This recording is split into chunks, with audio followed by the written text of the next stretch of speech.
Hi, everybody, and good morning from Finland.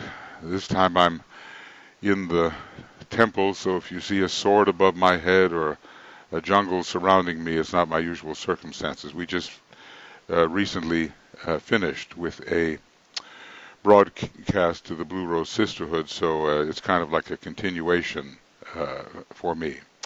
I'm very glad that you're here. Well, we're always here, aren't we? Or here and there. In our special language really makes no sense when we begin to talk about the omnipresent reality. And, DK tells us that harmlessness is the life expression of the man who realizes himself to be everywhere. That's an amazing statement, when we think about what harmlessness may be. And if you're everywhere, you are everything, and we are, as well, I would say, this extension of pure being. The monad is at heart pure being, and so all of us are an extension of pure being, immersed in a level of matter which confines our consciousness, and that happened through what I call emanation. There's going to be a special language connected with these webinars. I hope you can tolerate it. I've been thinking about it long and hard, and DK tells us that for these subjects, even for the subject of isolated unity, we have no language yet. Well, I'm not saying that the language that I'm evolving will be a language used in this, but at least I will use it, and hopefully you will, be able to get something out of it. So we are very much immersed in the darkened room, as it were, the darkened room of consciousness, and that is the room which senses that which comes from the lower 18 subplanes. And that is the realm of the dense cosmic physical body of our planetary logos. But we have to learn how to abstract ourselves. In Raja Yoga, it's called pratyahara. We have to learn how to withdraw along that emanative stream which brought us into this particular level of circumscribed consciousness. And gradually the whole initiation process is all about that withdrawal, and at the same time as it's a withdrawal, it's an infusion of greater power into our life circumstances so that we become ever more effective. So what I'm trying to say here is that this process of achieving isolated unity, it's not done in one life, let me tell you that, or achieving identification, is actually a very practical process, and it leads to a greater effectiveness as an initiate, as a server of the human race. Now, of course, the danger is, that we may float off in some sort of mysticism. We need mysticism. We need the planet Neptune very much, as well as the occult planet Uranus. We may float off in this mysticism and become ineffective and detached from the world. So this opportunity to study these deeper things and to try to identify with them and as them, I often use the word as, is for the practical purpose of becoming more effective disciples who constantly sense that we are indeed omnipresent. And so you can understand that the feeling of how we identify ourselves goes much beyond the so-called skin-encapsulated ego, lower ego. It goes, in fact, eventually much beyond our normal personality and even beyond our causal body, and beyond, eventually, the monadic vehicle which we possess at this time. In other words, we begin to discover at the heart of the monad that there is and only ever has been and ever will be one being. And we can talk about this intellectually and we can think about it. It's a fascinating subject, but there's something a lot more to it. We have to actually identify not just with that being, because that suggests a duality. There is I and then there's the being. Well, it's not to me, ultimately so. It's not with any being at all. It's identify as that being. So our consciousness continues to expand, and the sense of ourself expands and deepens at the same time. We are, still in the month of Leo. We've just had the Sirius Leo full moon, and we began this work on identification and isolated unity exactly 1 week ago, when we were exactly in the middle of Leo. A very good time to begin, because the 15th degree of Leo is one of those power points. And as we all know from Leo, and Leo is even rising right now, here it's dawn in Finland, we know that the 3 levels of identity are what we're dealing with. The I am identity, which is essentially of the personality. It's sort of like an isolated identity in a way. Then we have the I am that, which is the middle phase of the Leo work, and it shows us that we are the all-infusing soul, and we begin to see the unity of things. But finally we come into the subject that is before us now, I am that I am, or I am that and that am I. Basically, this whole discussion and the meditation work that goes with it is nothing less than the attempt to, at will, not so much change our identity, but to disabuse ourselves of the wrong notions of identity and enter into the identity that we always are, namely the soul identity, and even more deeply than that, the spirit identity. And all of this without losing our grounding in esoteric knowledge. So that we, as I recommend, I'm a great one for academic work, and I say you must continue to study the blue books and the works of the hierarchy just as intensively as before. No floating off, no disappearing, no being sort of carried around like some of the Hindu saints are, because they have no effectiveness in the world. So just as hierarchy these days goes closer and closer to Shambhala and closer to humanity at the same time, so do we. We go closer and closer to hierarchy and closer to those that we can assist in the 3 worlds. Now, I've opened this webinar up a little more broadly. There are 33 of us right now in our attendees list, and that is, of course, that's a nice number, 33. And then we have our staff standing by, Brett and Joe and Kay and Sam and myself, in case we get into any kind of trouble. So I can't quite, say hello to every one of you and how's your microphone and how you're doing. There's too many of us for that. But we are in a position to accept questions and comments during the questions and comments period, during that kind of moment. And I will specify what those are.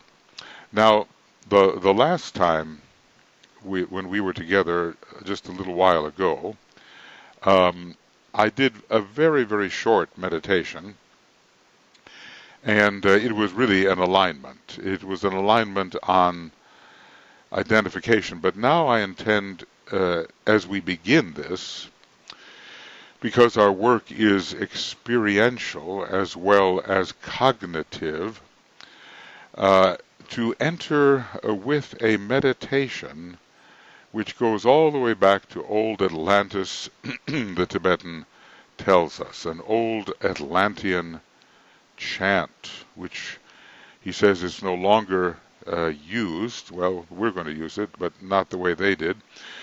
But in those far-off times was chanted by the initiate who took the third initiation, the consummating initiation of that period.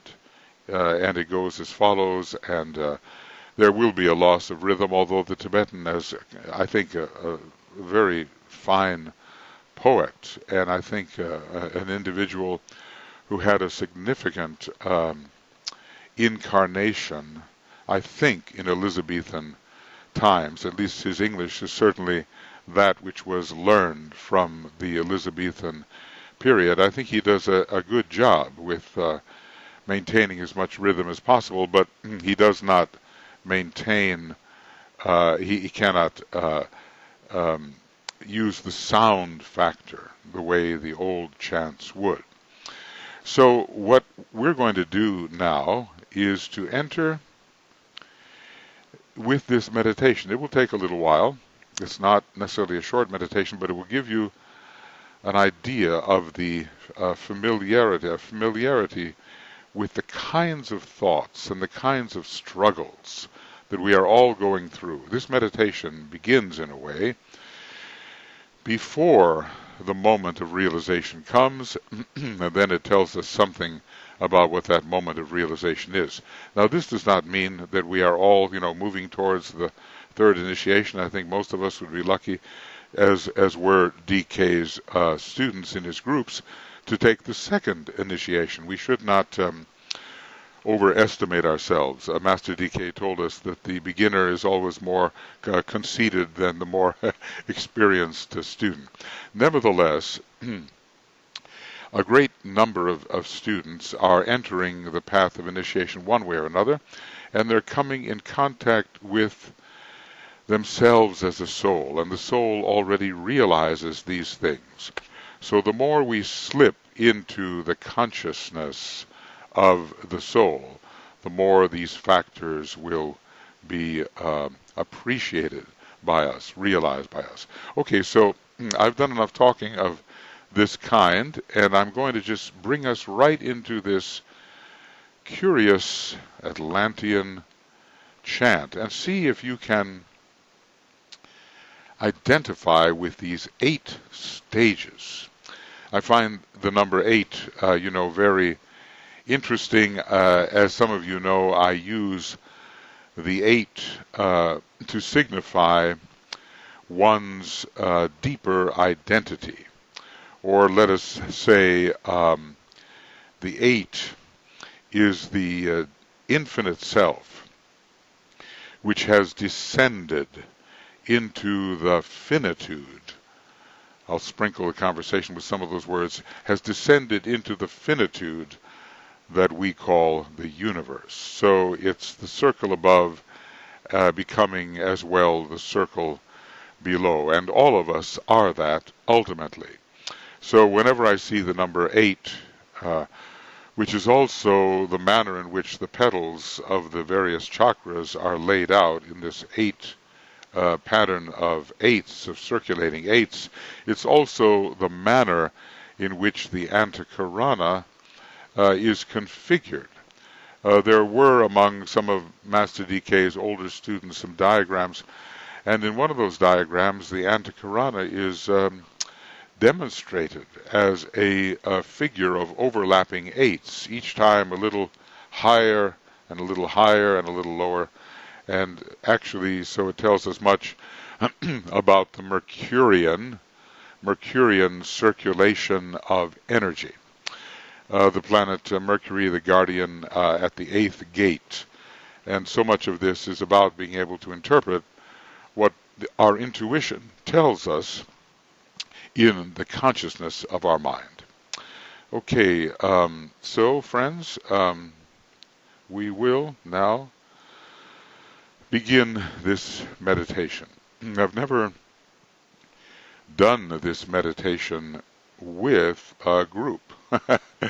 I've memorized it myself, and I repeat it often, but I've never, kind of put it before a group to work through.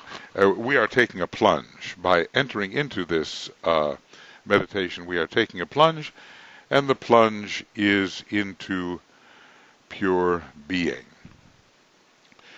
So without further ado, we will basically contemplate these sentences. Excuse me, my voice is just a little, it's early morning here.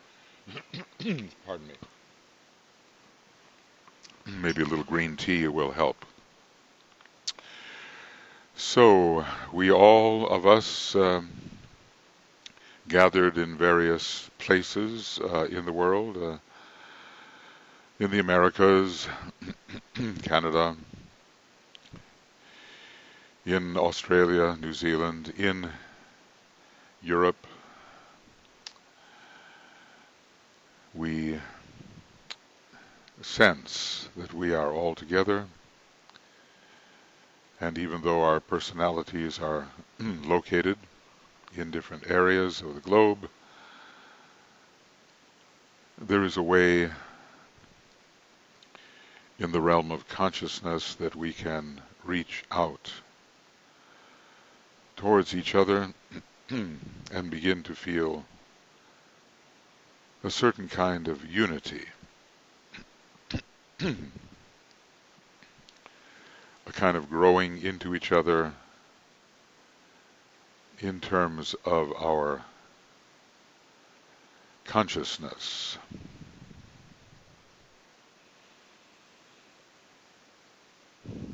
So that we form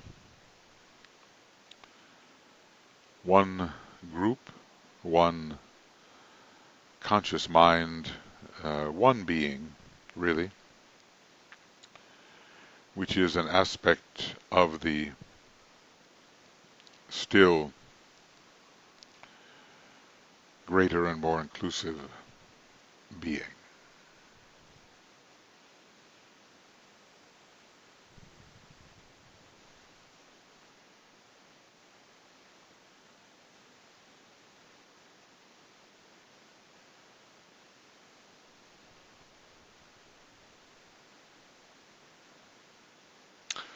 So we are a community of souls in the one group soul of this group, which really is an aspect of one consciousness shared by every human being, at least on a certain level. In the personality one may not be conscious, but on the soul level one is. And that one soul, of course, is part of the one and only Oversoul, about which Blavatsky speaks in the third fundamental of the secret doctrine.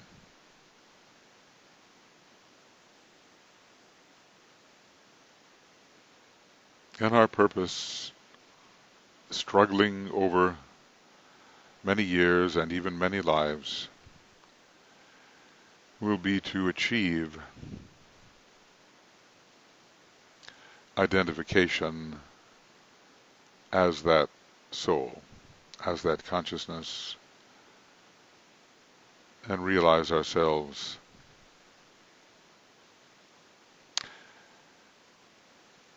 as one being, beyond all quality, including it, but beyond it, something that is the same in all of us.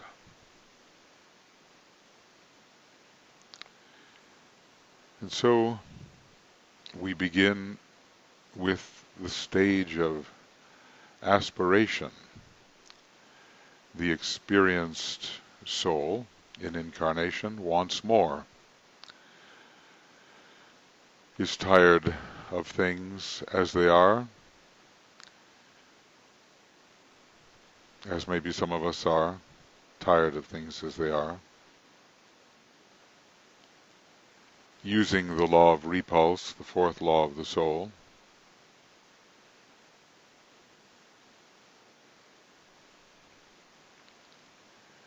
And take these words into your consciousness. I stand between the heavens and earth.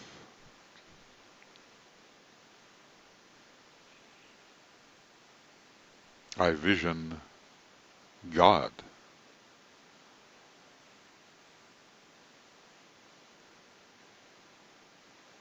I see the forms God took. I hate them both.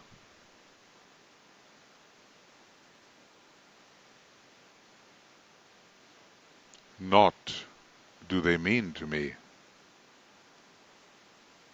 For one I cannot reach, and for the lower of the two I have no longer any love.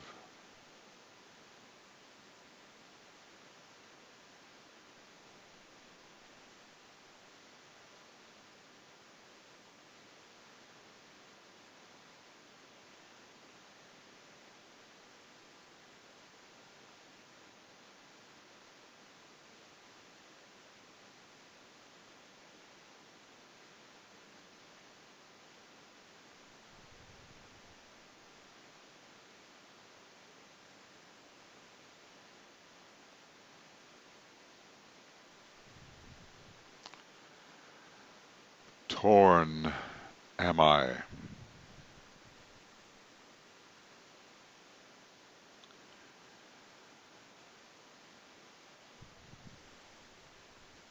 Space and its life I cannot know,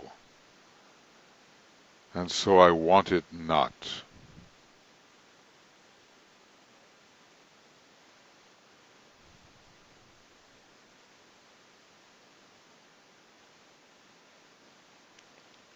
Time and its myriad forms I know too well.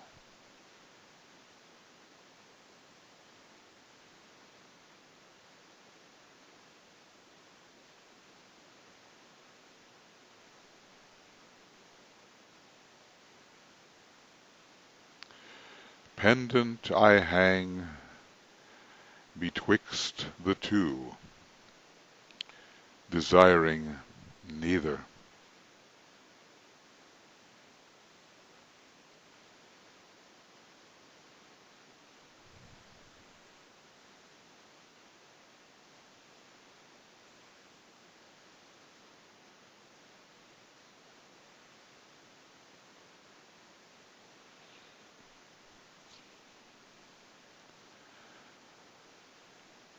God from high heaven speaks. There is a change.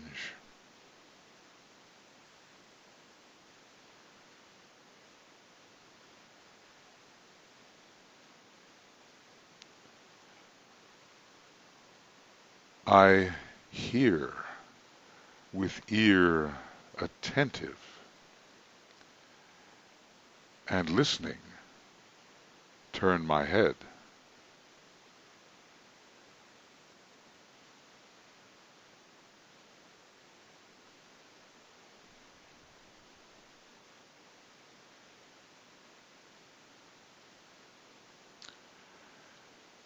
That which I visioned, yet visioning could not reach, is nearer to my heart.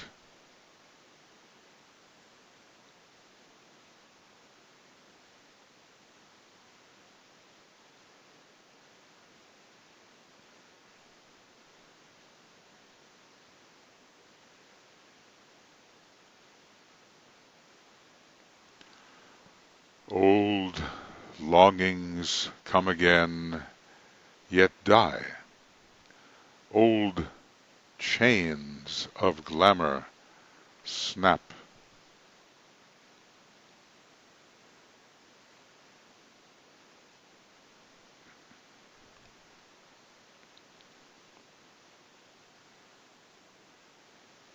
Forward I rush.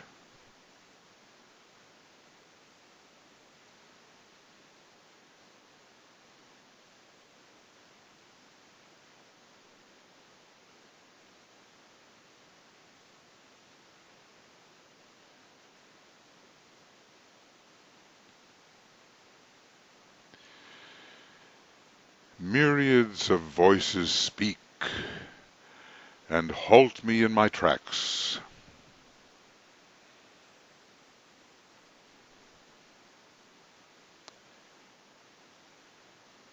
The thunder of the sounds of earth shuts out the voice of God.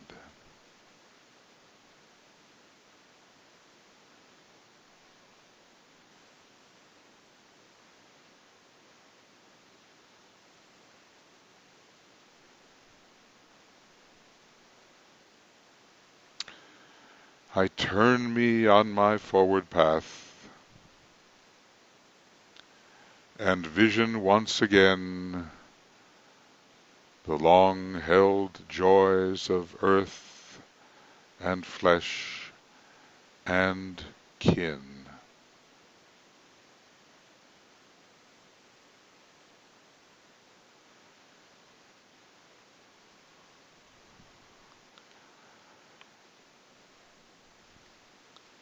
I lose the vision of eternal things.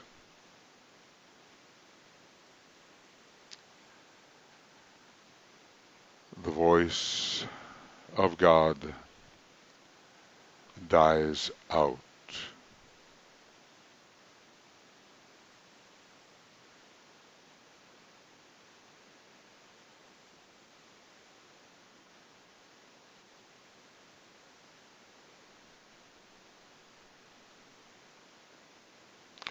Torn again am I, but only for a little time. Backward and forward shifts my little self, e'en as a bird soars into heaven and settles back again upon the tree.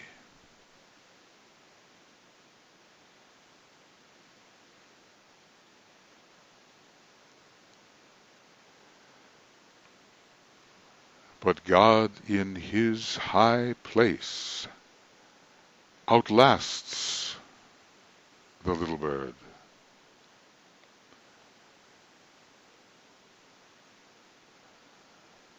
Thus do I know that God will victor be, and later hold my mind and me in thrall.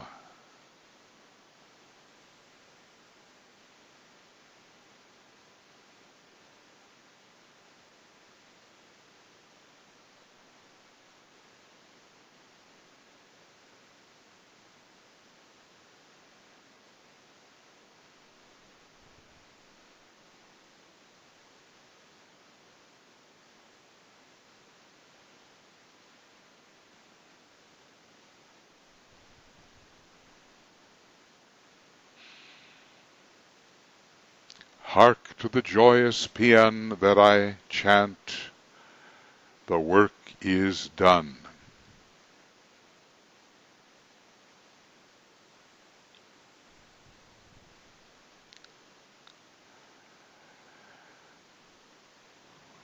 My ear is deaf to all the calls of earth, except to that small voice of all the hidden souls within the outer forms.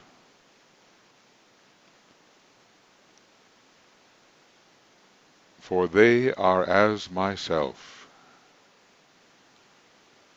With them I am at one.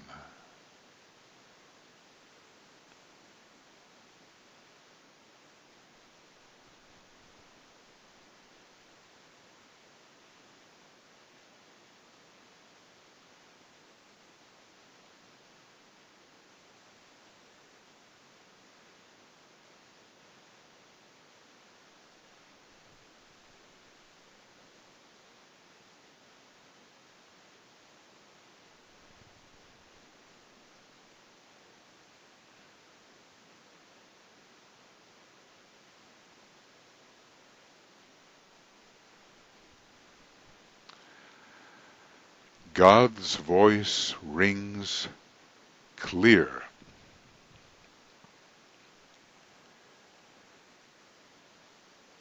And in its tones and overtones, the little voices of the little forms dim and fade out.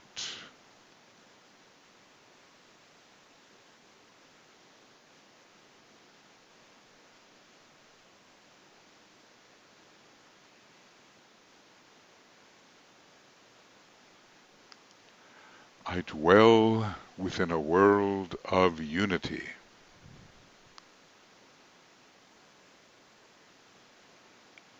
I know all souls are one.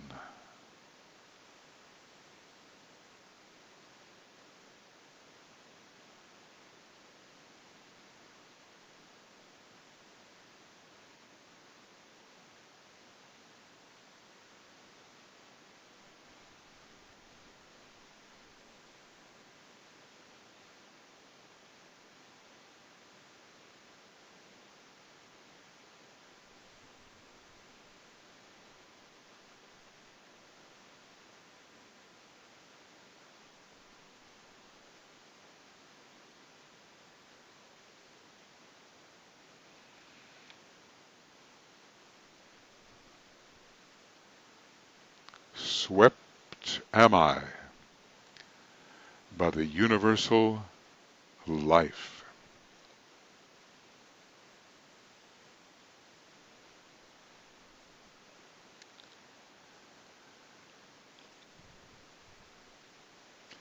And as I sweep upon my onward way, the way of God, I see all lesser energies die out.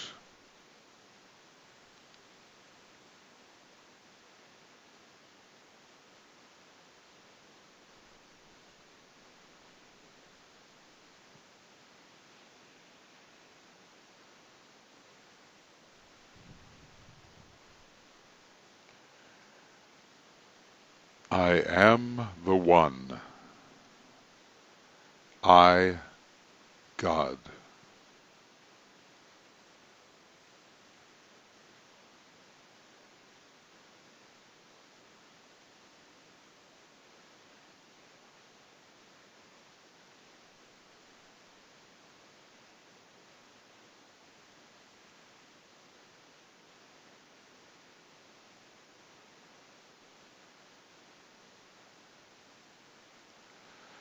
I am the form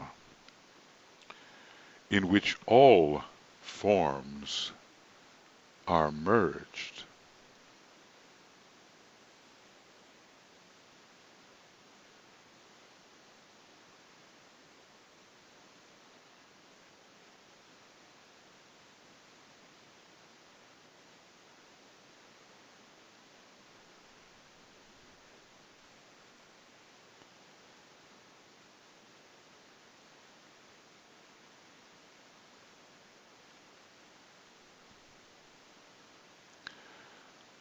I am the soul in which all souls are fused.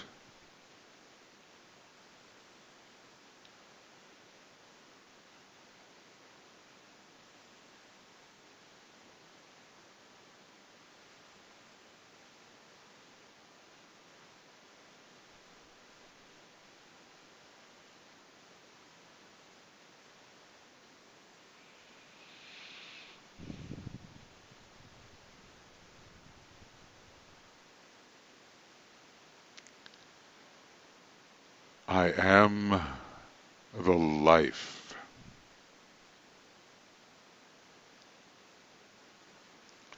And in that life, all little lives remain.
The Tibetan tells us that these words chanted in the ancient formula on peculiar and selected notes were most potent and brought definite results in certain ancient ceremonies that have long since died out. We remember that it was the Buddha and the Christ together who in Atlantis in a fourth ray ashram took the third initiation together, just as they will complete the seventh initiation together as the Aquarian age is drawing to a close. So you can see what a magnificent statement this is. You know, it begins with duality. It begins in a state of agony, a state of being torn between the life of God and the life of form and time and space, and ends with a great affirmation of identification as God, as form, as soul, and as life.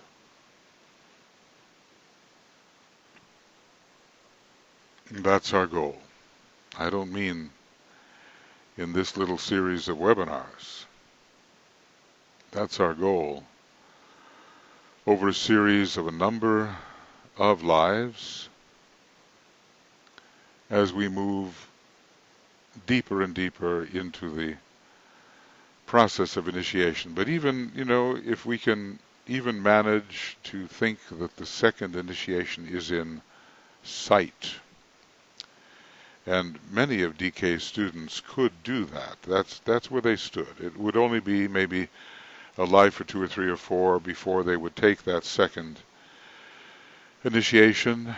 One can begin to think in terms of identification, in terms of the will, in terms of Sanat Kumara, the Lord of the world, in whom all of these states of realization are manifest. And at some point we will also reread the 17th chapter from John, the Gospel of John, that DK says is the most profound statement of identification that we have in our possession. Okay, so friends, what I'm going to do now is open things up a little bit. And of course, these are words can so often cover all of this, but if anybody has anything they would like to share, and since there are so many of us, our sharings have to be fairly concise. I will look for your hands, and if I miss your raised hand, then one of my colleagues on the staff will remind me that I've missed you somehow. So if you raise your hand, I will unmute you, and you can offer a thought, experience, or some kind of understanding about this.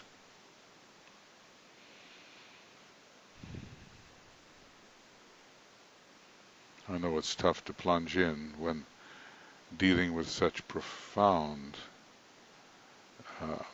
mantrams of ancient days.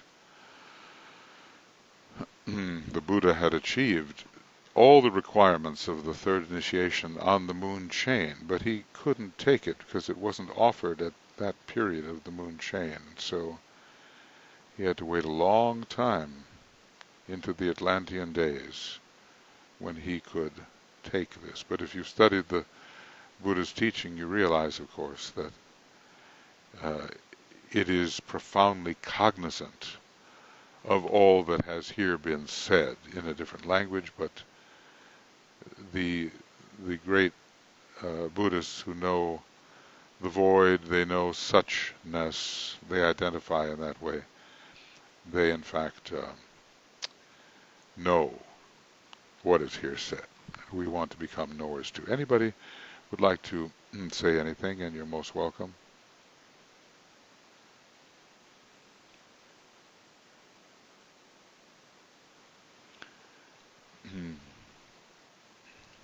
Would any of our staff like to offer a thought, if possibly? I mean, it kind of takes my breath away when I read this thing. I just knew, okay, I've got to memorize this. I walk around and I repeat this to myself because the last 3 verses are really where it's at. Hark to the joyous paean that I chant, the work is done. And God's voice rings clear, and swept am I by the universal life. This is all about the life with which, as which, we seek to identify despite and including all the practicalities of life. You cannot escape the omnipresent deity which essentially one is. Would anybody, I hear a stirring in staff perhaps, does anybody want to say anything? You're welcome. Can I say something? Oh, Good my wife. morning. Good morning. Okay. Well, it was something, it was a little bit further up. It was about the sound. What was it? Was it myriads of voices speak and the thunder of the sounds of the shots? I was just thinking about the 10th head of the Hydra. How Hercules hides it and couldn't kill. Was it so that it wasn't able to be killed? The immortal head, under the rock, yeah. Yes, and it was hidden, yes, under the rock.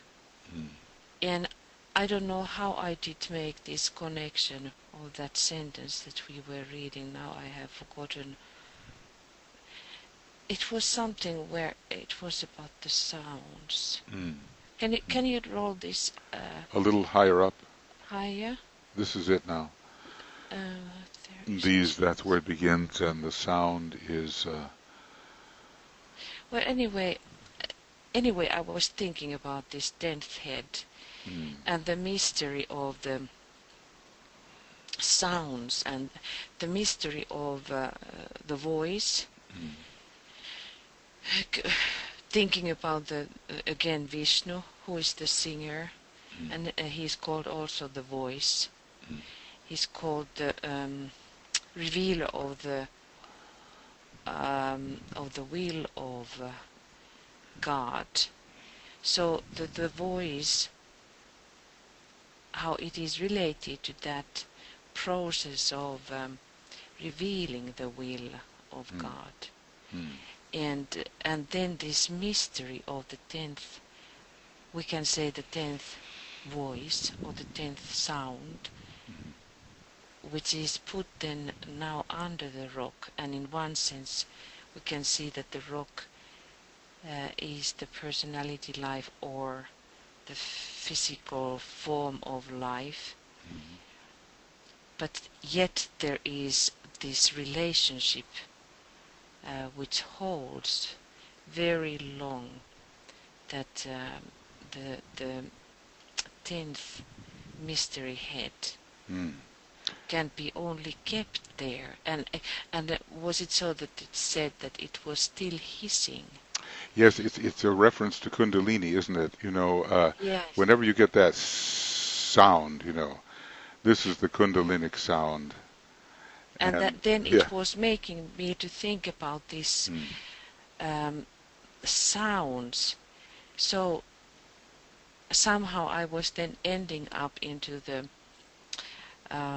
pineal gland when it starts to function, and especially in the East it is talked about this sound of the pineal gland. So I was thinking, is that the same thing, this hissing sound which is there in us, who is the rock, which is still hissing, and that would be the sound of creation?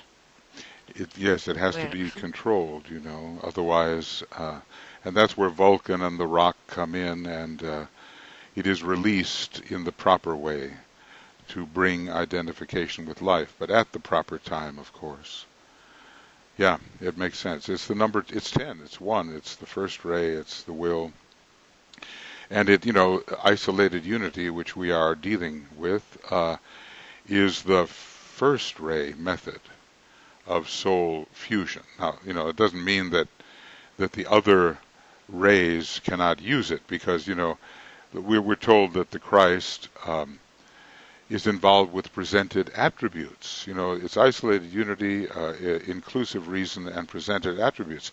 Well, that's the third ray and the seventh ray method, and yet he's a second ray soul and monad.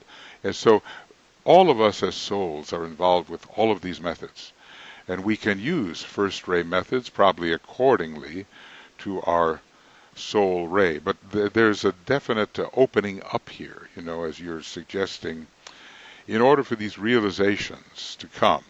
And remember that realization is found on the atmic plane. Let's see. I just want to point this out. Using these diagrams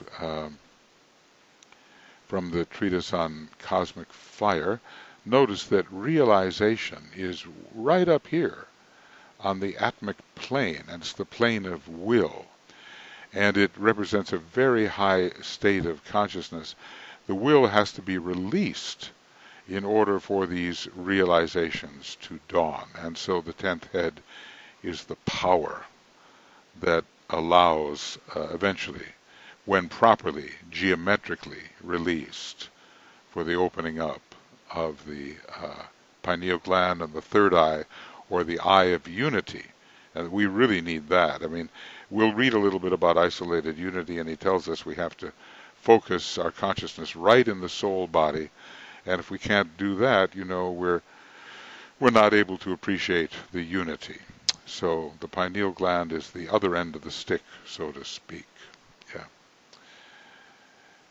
Yes. Thank you. Thank you to you. Would anybody else? Okay, hold on. Marian. Marian. Okay. Hi, Marian, and welcome. And go ahead. Hello. Well, what I thought was, I had the image when you said about Mercury standing in the middle of the 8. Yes. If you go horizontally, vertically, in oblong, whatever way you do, you're always going out, but you're always coming back into like the center. And you could make you could have a sound to it, which is quite beautiful, but it's also like the symbol, the center is where God is, like the symbol for the sun. Yes, those symbols are so important in this process. And what is out and what is in, what is up and what is down. These are our symbolic ways of signifying some of the changes of state in consciousness that we pass through.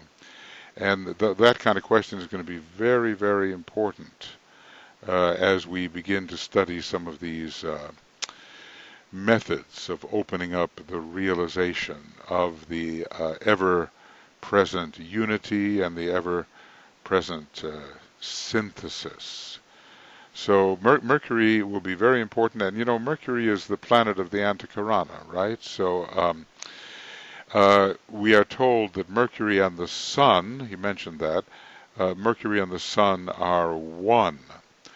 And basically the Antakarana leads to that completed solar state, which we call isolated unity.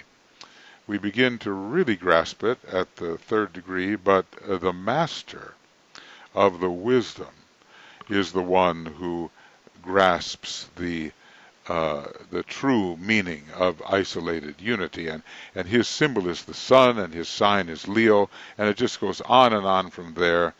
The greater unity becomes ever more isolated in the consciousness, and one feels oneself to be more and more a part of that. Thank you, Marion, from Australia, right? I suppose. Okay. Is there anybody else who would like to offer a thought? Okay, hold on, I see a hand.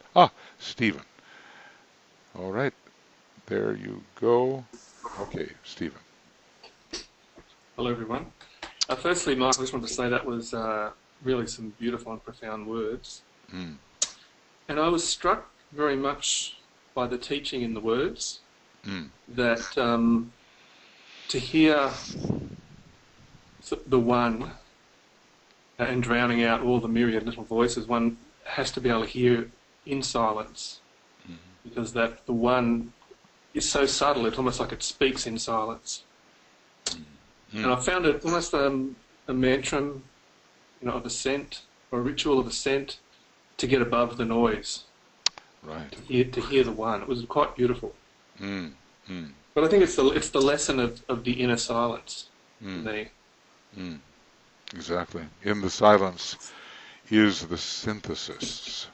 And, the synthesis, the silence in a way is the synthesis of all sound. So as you were saying, as Tuya was saying, there's this response to the voice, and then eventually the response to the sound, which is the sound of the monad. You know how Master DK, he uses that letter capitalized when it is the all-inclusive synthetic sound, which is sounded out by our monad on every on the two higher levels of the cosmic physical plane. So getting above the noise, that's really good mantra, and a whole lot of the noise we know is interior, isn't it?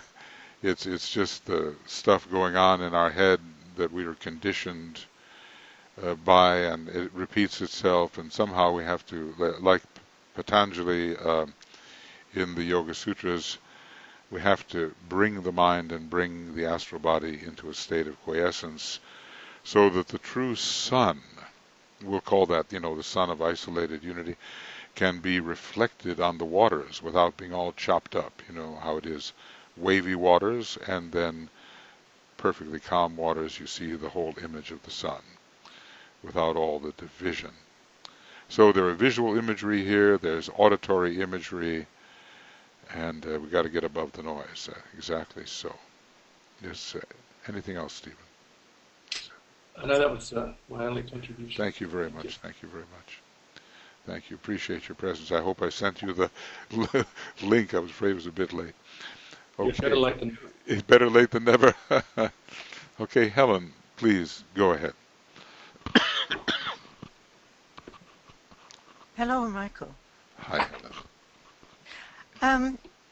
In the first stanza, where it uses the word hate, I was surprised to see that, because that's such a strong emotion that I would have thought Law of was repulse. was eradicated. Yes, was repulsed long before Repulsive, the third yeah. initiation.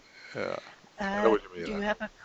Do you have a comment on that? Yeah, well, I think the Tibetan is actually translating pretty literally here. And you know what a state aspiring people under the sign Scorpio can get into.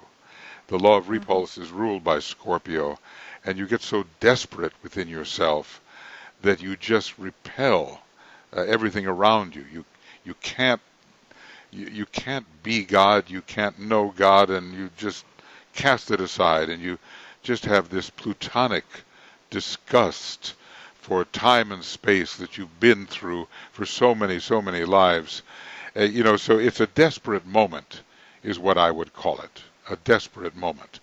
But gradually with persistence and in opening to the voice of the soul, the voice of God, things calm down. And, this is like the second initiation we're talking about.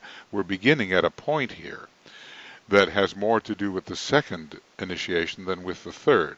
By the time we reach the end of the stanza, we're more into the third initiation, as you can see. So I would just say it's the voice of desperation, not knowing what to do, being in that fourth ray, torn state, pendant between heaven and earth, and desperate to be somewhere, but not able to be so.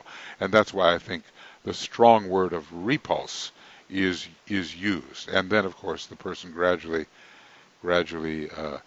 it subsides, and we get a more mentally illumined kind of expression. That's my take on it, but you'll have to talk to Master DK and ask him about his translation and see why he put such a word in there. Yeah. But it's strong, and I'm sure it's meant to be strong. And I'm sure in those old days, which were days of emotional polarization for most people, it was not an uncommon word. We find that in the Atlanteanly polarized people of today. There's a lot of hate released into the world today because of the desperation of wanting to be in heaven, or wanting to be home, or wanting to be with God, the mystical longing. And so hate, strong repulsion gets generated. That's the best I can do on that, I think, Helen. Something like that. Yeah, you bet. Thank you. You bet. Michael, can I add something? Yes, dear, go ahead. I was just thinking Kali. Yes. The goddess Kali, which is the aspect of the first ray, and also it is in the activity of Kundalini, and how that, the essence of the purest thing that can be, is using the hatred, or that is the divine quality which makes all the things which are out of that, the essence, to be destroyed, to be hated, because they are out of that, the purest thing. And how Kali came, and because the children of Shiva and herself were taking the left-hand path, in that sense that they went out of the law, and that's why Kali came and saw only that which was so unperfected, and started to just kill. And then came Shiva, the aspect of who is also the destroyer, but he was holding her, that she didn't kill everything. And the same idea is in Sekhmet, the lioness in Egyptian myths, how she came out from the word of God and was almost killing the whole humanity, the children of God. So there is something about in divinity which is about the hatred, with the anger, the divine anger. Righteous indignation, we sometimes call it in English. Out there in Pluto, Pluto, the planet of death, the planet that rules Scorpio, that has so much to do with the law of repulse. There's a little planet out there, one of the Plutonic planets, and believe it or not, it's called Nix, N-I-X. And it has to do with the path of negation. So, if you go into the Brahmanic work, and you're trying to reach the state of realization of the one, or the true reality, you go by the neti, or we would say in English, nix. You nixed it, you crossed it out. Not this, not that, not this, not that. So you have to go by the path of repelling. I think this is also what you were saying, that which is not the real, that which is not the true, that which is not the pure essence, the pure truth. So we have to get used to these pretty strong motions within the psyche, that clear the way so that the truth, reality, the presence can be realized. Thanks to you. That was very useful. Very useful. Okay, I have here, oh, Stephen, you have, hold on, I'm going to get to you here. Yeah, please go ahead if you have your hand up, unless I didn't put it down before. Okay. Maybe not. Maybe your hand was up before and I didn't put it down. You would have to unmute yourself. And then I see Sheldon, you wanted to talk, so I'll go there next. Okay, Stephen, well, if you want to talk, just put your hand up. And Sheldon, please go ahead. Michael, could you, this passage that's God from high heaven speak, could you go down? Thank you. Yeah, just God from high heaven. More. Yes. Yes. Yeah. What struck me here was that which I visioned, yet visioning could not reach, is nearer to my heart. Heart. Yeah, the word heart, and it seems to me that we have in that image of the heart, or that metaphor of the heart, another way of hearing and seeing. It's a different kind of reception.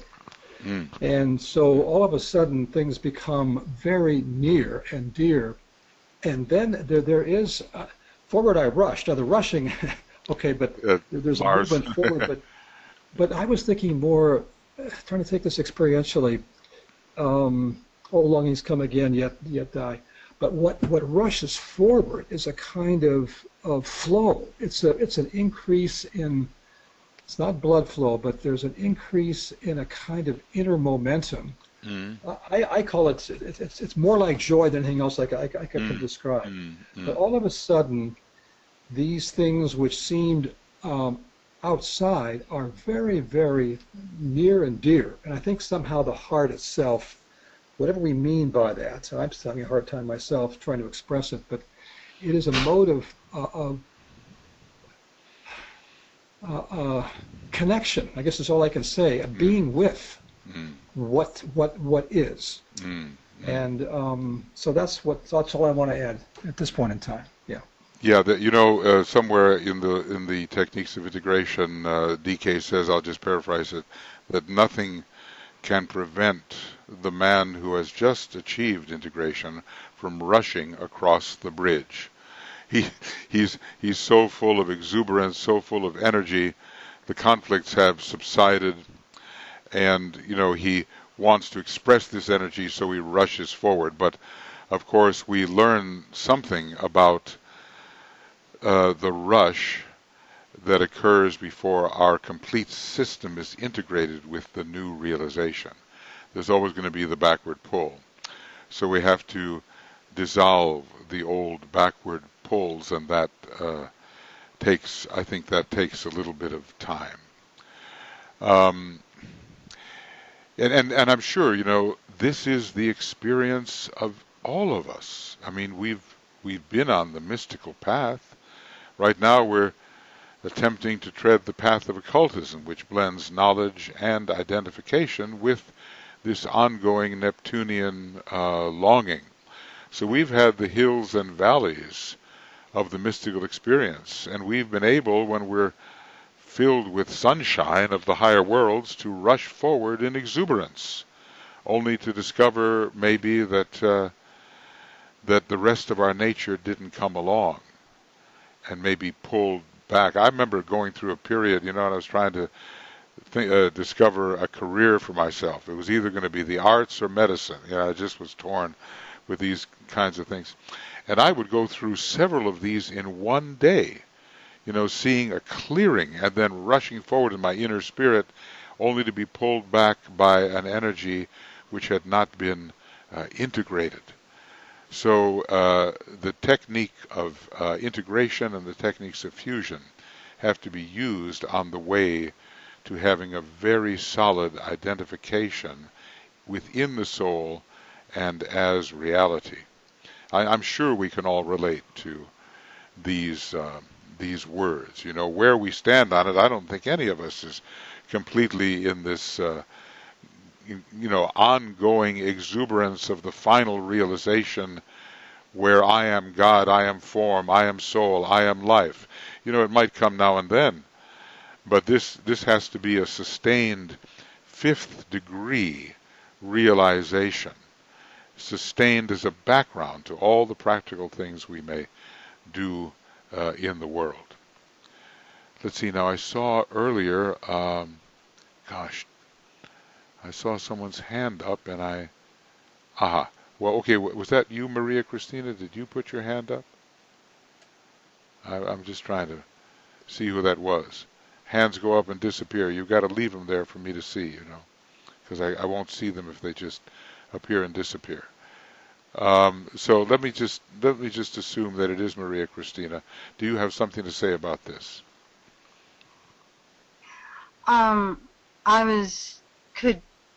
Thoughts of course come to mind, and that hitting bottom, that just hatred of it, you're just sick of it all, including God, excuse me, including God.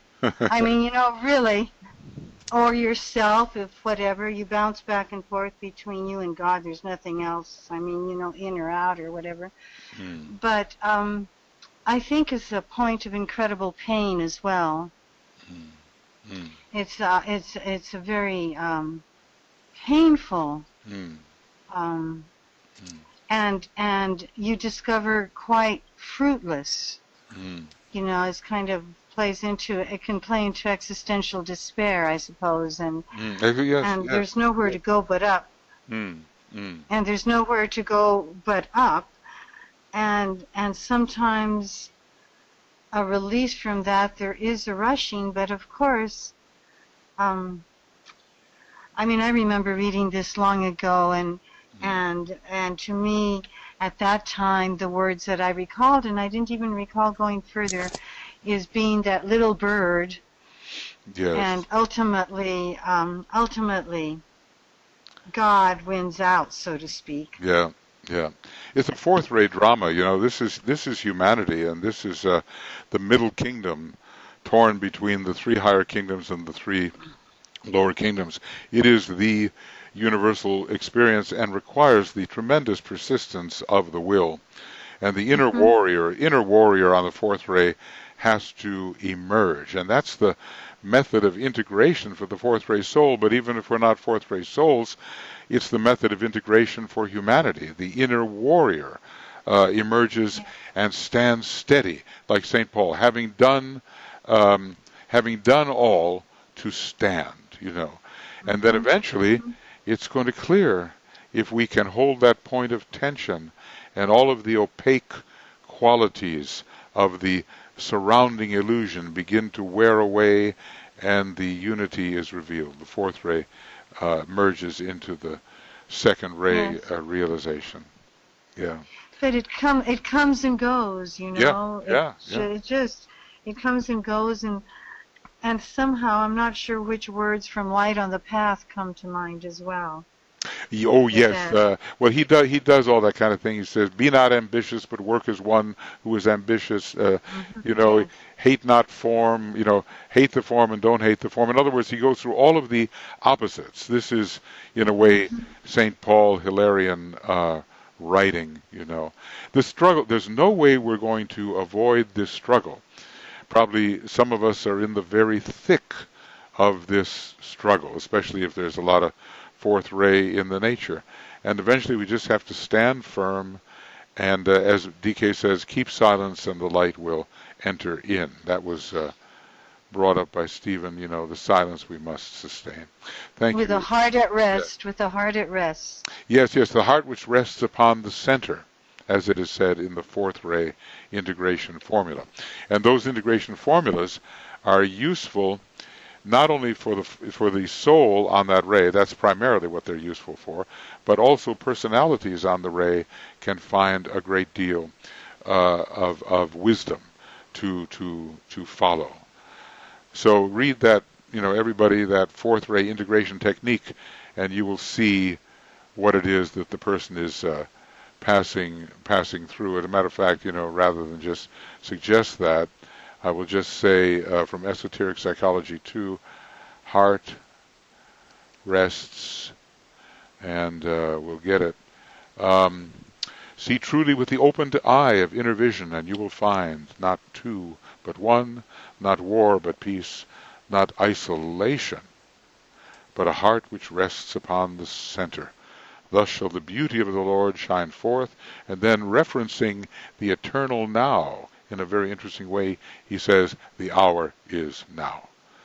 So there's a lot to be learned if we're a human being from these integration techniques, and especially from the fourth ray integration technique, because it stands for all of humanity. Okay. Is there anybody else? Let me call on somebody that is offering. And was that you, Tuya? Yes. Yes. I cannot use the hand. Oh, that's right. That's right. You cannot. I'll call on you next. I just want to get Yogi here, because he has. Yes. Go ahead, Yogi Vidhart. Go ahead. I just wanted to thank everyone for the aspirational and very sensitive attunement to the subject that's at hand. I fortunately arrived late, and I'm dumbfounded, but yet warmed and inspired by the proceedings, and wanted to say thank you so much, group. Yeah, thank you so much. Thank you so much for attending. I know this is a subject that is close to you, and thank you. I got that impression over the time. The picture of the cardinal cross, the mutable cross, where all the forces come together from time to time, but rest and peace and silence and release of everything is after the expansion. It's like a cycle, a surfer surfing the waves of the ocean. You go with the wave. You go, yeah. It takes a great intuitive attunement, and eventually we can handle it all. Be very practical in the world, and still go with this swept am I, by the universal life. Swept am I. Thank you, Yogi. Thank you. Thank you. Yeah, Tuya, go ahead, please. Yeah, I was just thinking when Maria Christina was continuing about this idea of a hatred when one is so sick and tired, and I was thinking about this process of periodical growth within us, so that the hatred towards God is like our perception of God, that something always grows in us, and the earlier week or is so full of different kinds of patterns which have been used, they didn't work, and in that sense the spirit within us just burst forward, and in that burst of eternal life we it's the at the same time like moving forward vertically, but there is then the aspect of descent, and in that descent what can be looked like symbolic way in activity of Kali, but in that descent is also the activity of the Kalki avatar, the idea of the spirit which comes down, and again he will kill all that which is out of law. The same idea. And then I remembered something from externalization of the hierarchy, where, and then I took that out, where it was related to compassion, that out of compassion happens this process. And on the page 286 this is fantastic. Compassion is no attribute, it is the law of laws, eternal harmony, alaya self, a shoreless universal essence, the light of everlasting right and fitness of things, the law of love eternal. That's beautiful. That's beautiful. I think you can hear our chihuahua snoring in the background. I have a little problem here. I pressed the wrong button. So now I'm going to see whether I can get back to it. It'll just take me a moment, hopefully. You mean the... oh, well, I was searching wait. for something, and Uh-huh. I was searching, and I pressed that folio button, which was a mistake. The Law of Compassion. What page did you say that was on? 286. Okay, 286. 286. Yes, here it is. Oh, it's beautiful. It's beautiful. Here it is. Yeah, I was just thinking about this process, which, because all of these are metaphors and they are telling what is happening in us. So after time to time, even though it is in the vast concept, it is also in us that this returning of the Kalki avatar makes in us this process that we become tired of things because we need to go to the present ring past not. The saying that is now so prominent, whenever there is a withering of the law and the uprising of lawlessness on all sides, I'm paraphrasing slightly, then I manifest myself from age to age for the, for the preservation of those who do good, or for the, strengthening of those who do good, and the destruction of those who do ill. And we are in the time of the Kalki avatar right now. There's no question about it. Withering, and I tell you what, I better get rid of the externalization there for a moment. Withering. There's not too many witherings, so it's got to be this. Whenever there is a withering of the law and the uprising of the lawlessness on all sides, then I, the Kalki avatar, manifest myself. For the salvation of the righteous and the destruction of such as do evil, for the firm establishing of the law, I come to birth. And then it's from the Bhagavad Gita, he who thus perceives my birth and work is divine, as in truth it is, he goes to me, Arjuna. So this is the soul Krishna instructing Arjuna. Okay, thank you, Tuya. Now, is there anybody else that would like to discuss anything in relation to their to these 8 stanzas or to their meditation process? Anybody on staff that would like to offer a thought? I try to evoke you because it's difficult for you to raise your hand. I know you can't raise your hand. So I open the floor if you wish. Okay. All right. Well, look, like I say,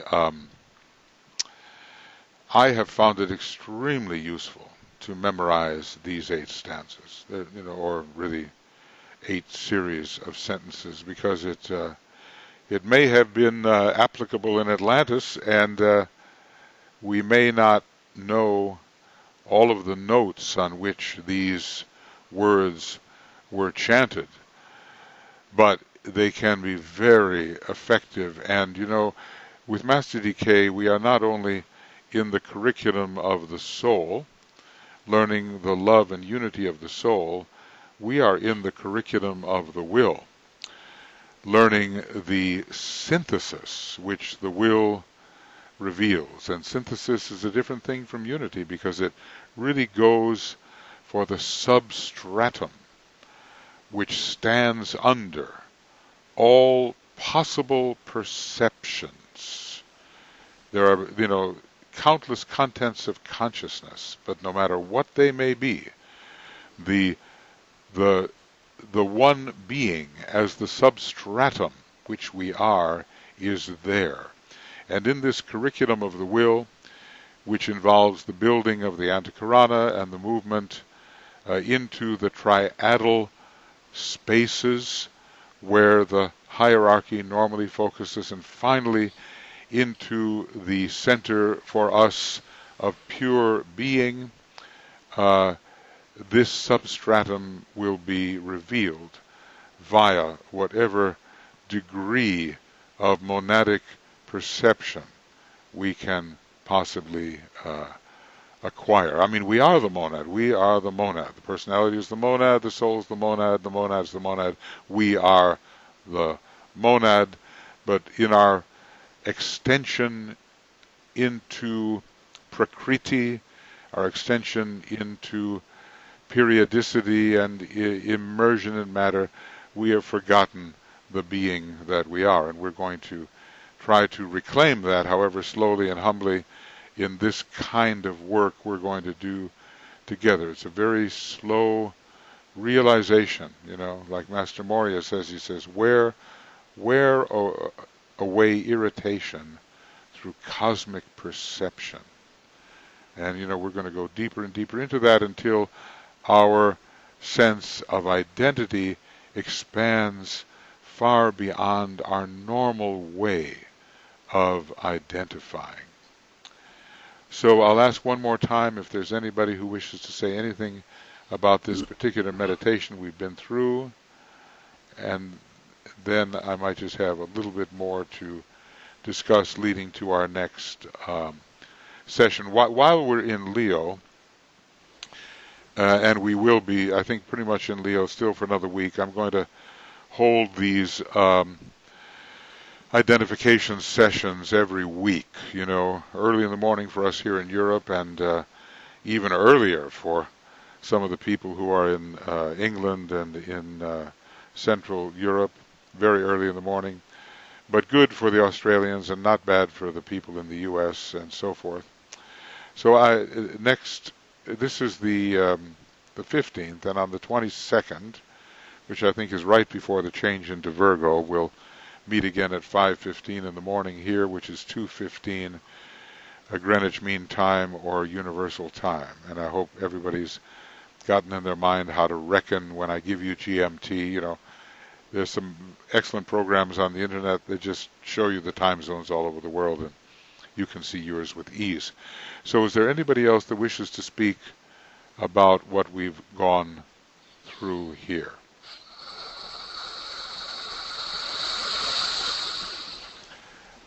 I just heard a whoosh.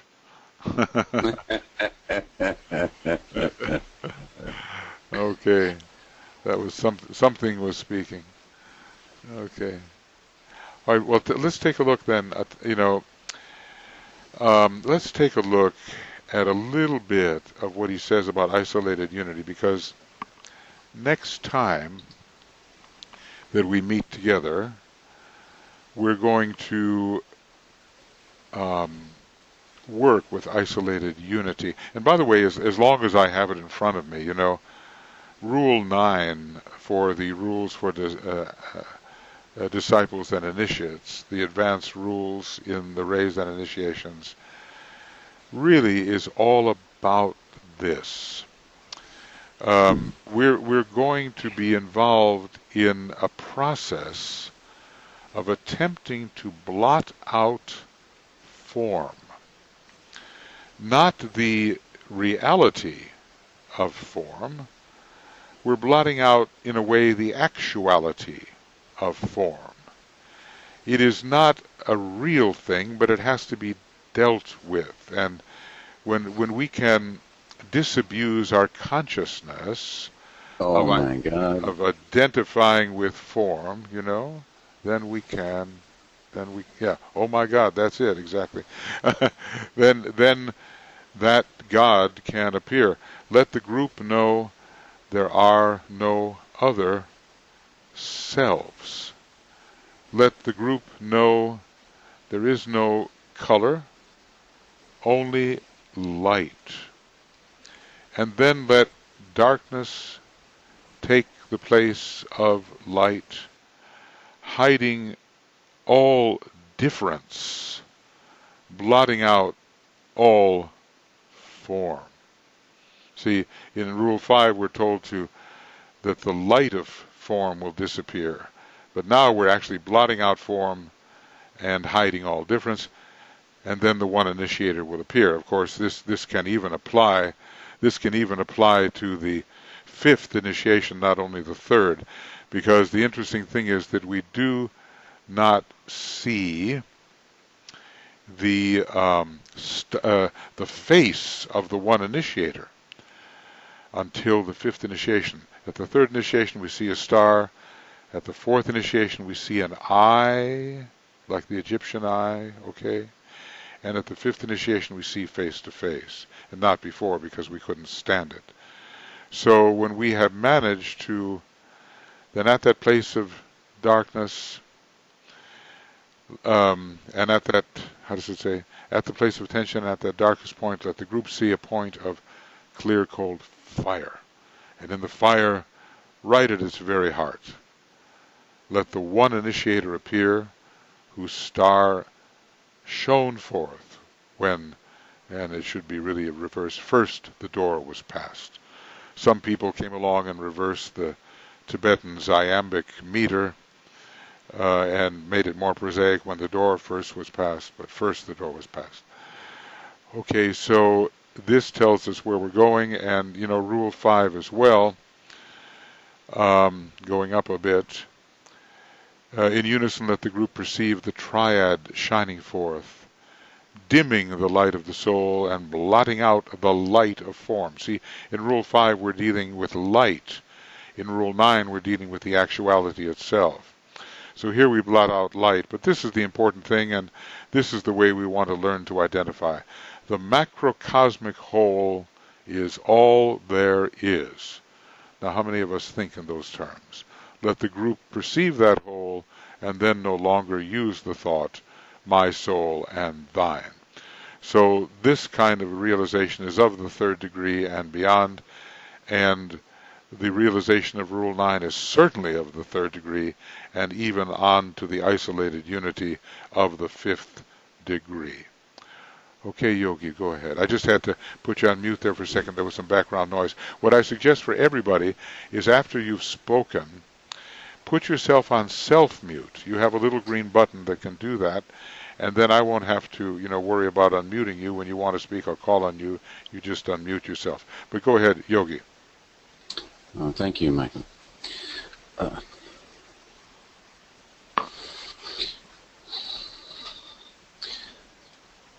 This process that we're talking about, working in a group engine, it's been termed in some of the groups I've participated in.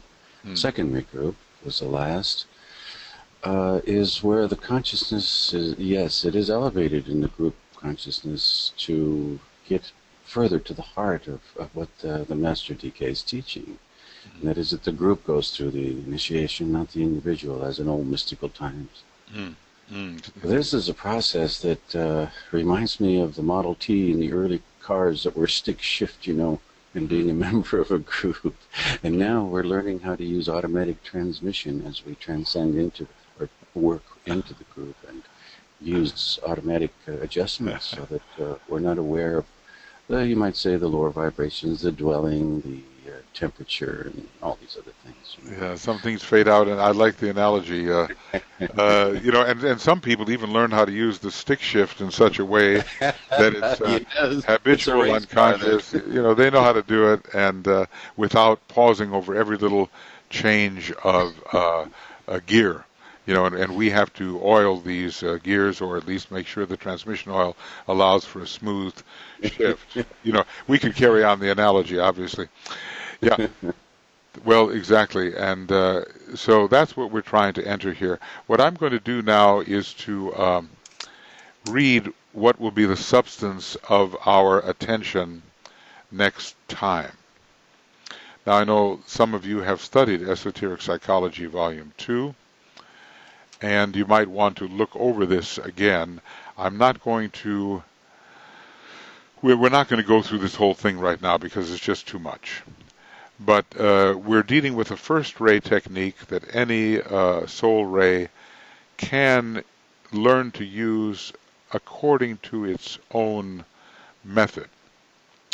The Christ is not a first ray soul, and he's not a first ray monad, but he can use the technique of isolated unity leading to identification more profoundly than anyone in our human race at this time.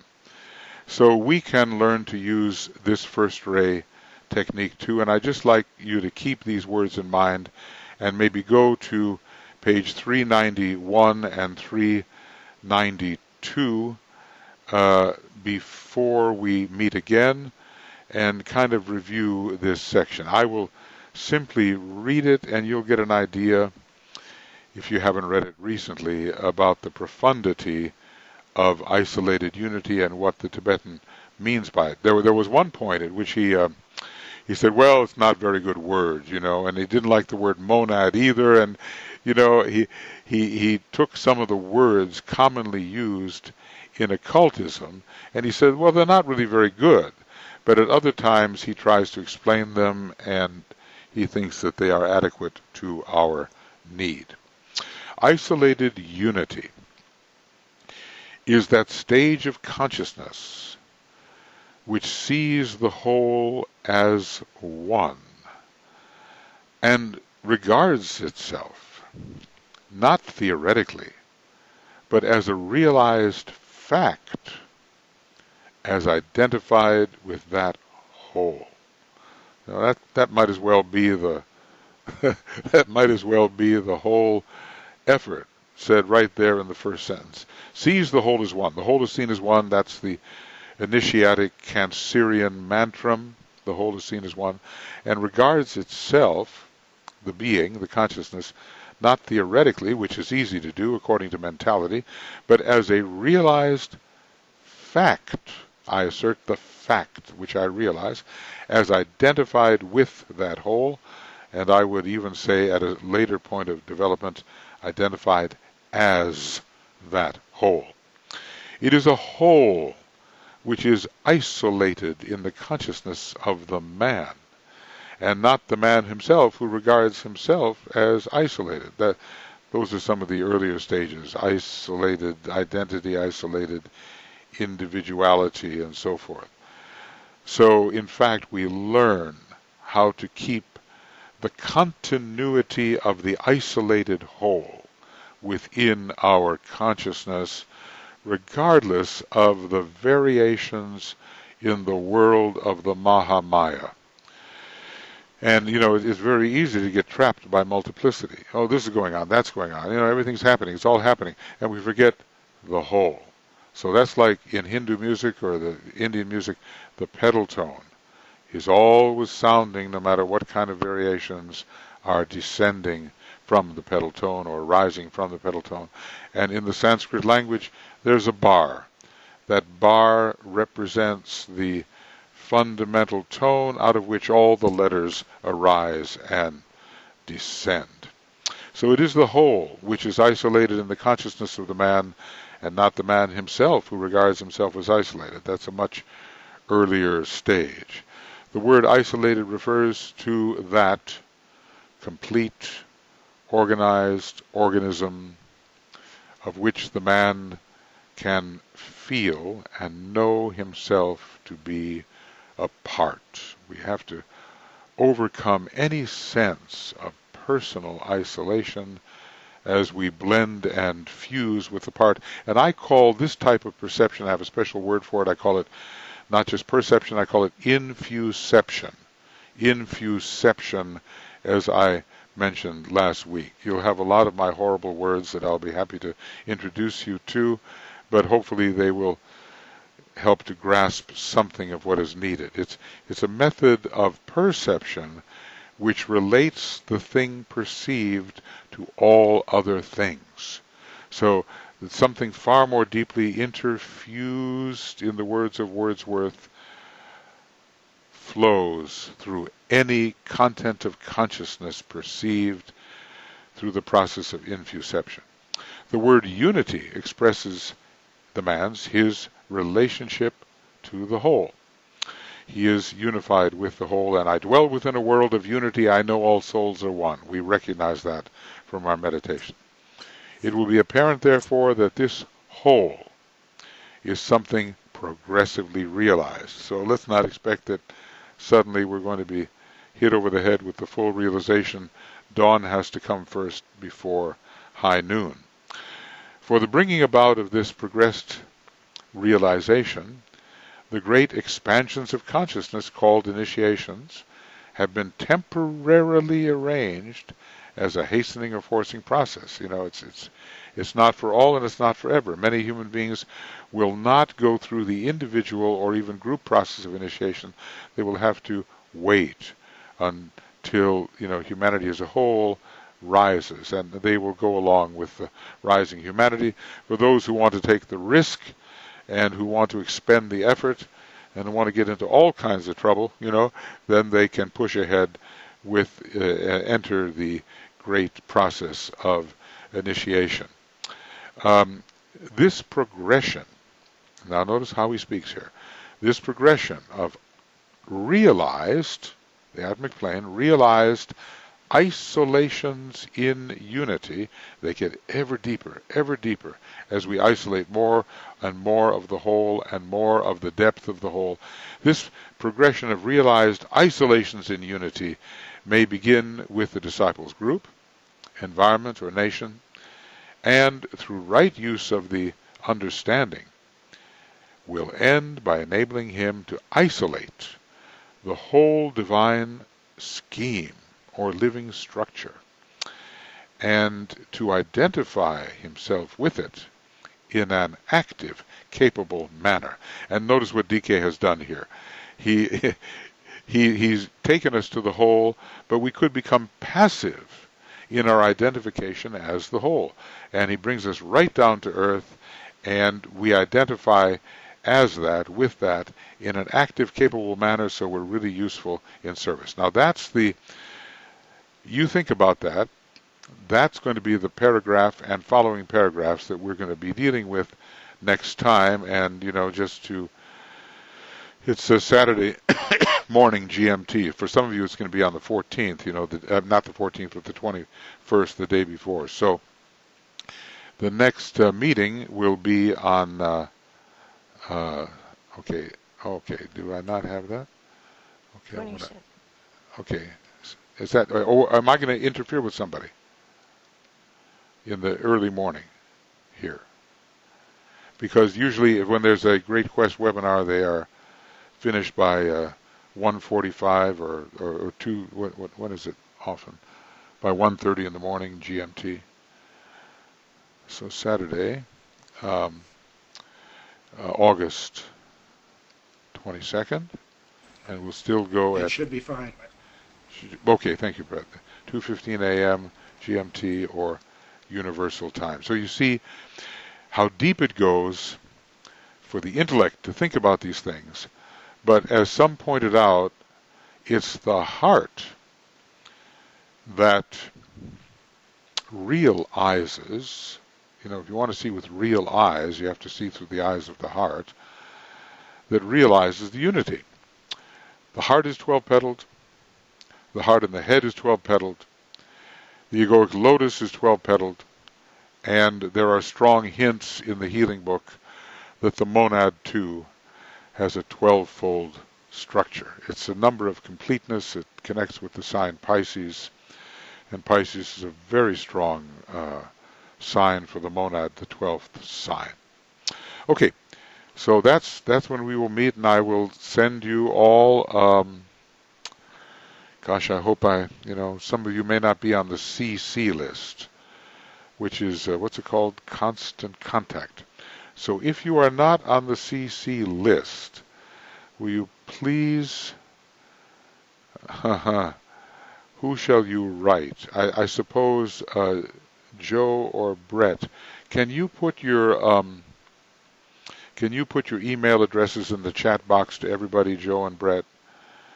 So that people, if they are not on the CC list, they can get on it and be contacted. Because I'm afraid I may have missed a couple of people this time. I wasn't fast enough. So Brett or Joe and both will send their emails to you. And then you can,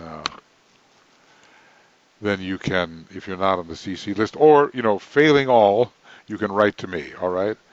infinitize8@gmail.com. If you are not on the CC list and you want to be on the CC list, but okay.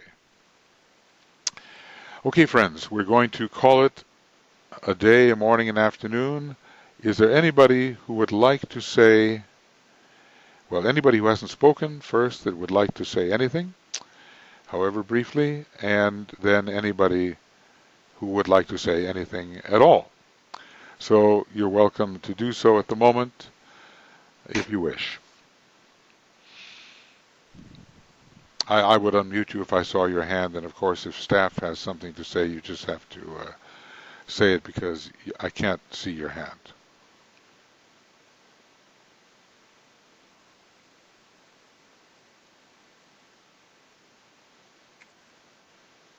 Okay. All right, well, okay. All right, it's been a pleasure to work with you today, and you can see that if we really have the stamina, this will take years to get closer and closer to the thing that we already are. You know, I am the seeker and the sought. I rest. And that is actually a sixth ray mantra, but it really embodies the truth. I am the seeker and what is being sought, and the sought. And finally, when I realize that, a point of cosmic peace descends. So let us close. Let's see if I want to make sure that I haven't missed anybody. Let us close with the great invocation. You can sound that out, you know, in your homes, but leave yourself on self-mute or mute because we can't coordinate the sound. Okay. We will sound this invocation together and following by the sacred word, and then we will get the copy of this to you as soon as we can. So if you want to study anything that's been said, you'll be able to do that. Okay, here we go.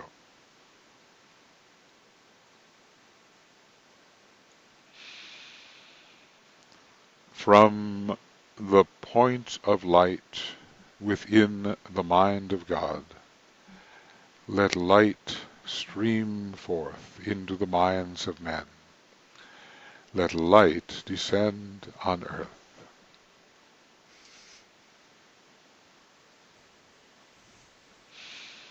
From the point of love within the heart of God, let love stream forth into the hearts of men. May Christ return to earth.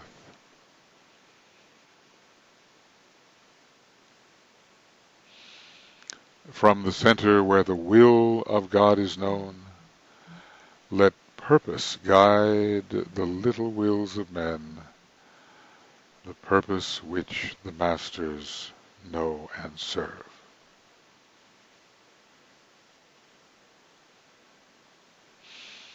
From the center which we call the race of men, let the plan of love and light work out, and may it seal the door where evil dwells. Let light and love and power restore the plan on earth.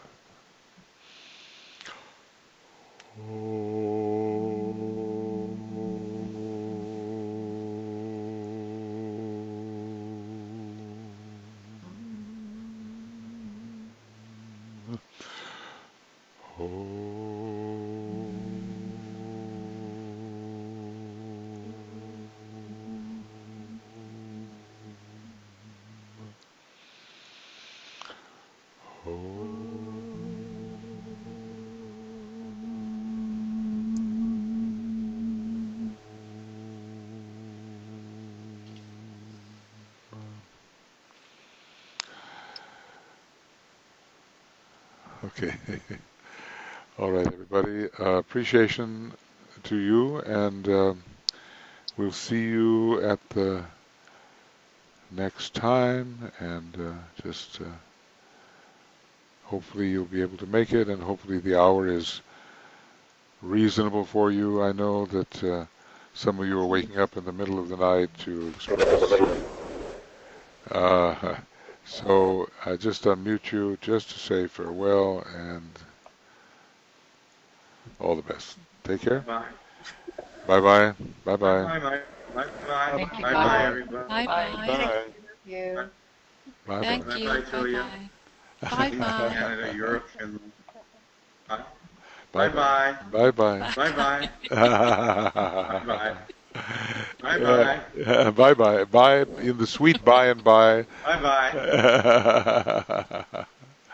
Okay. Take care.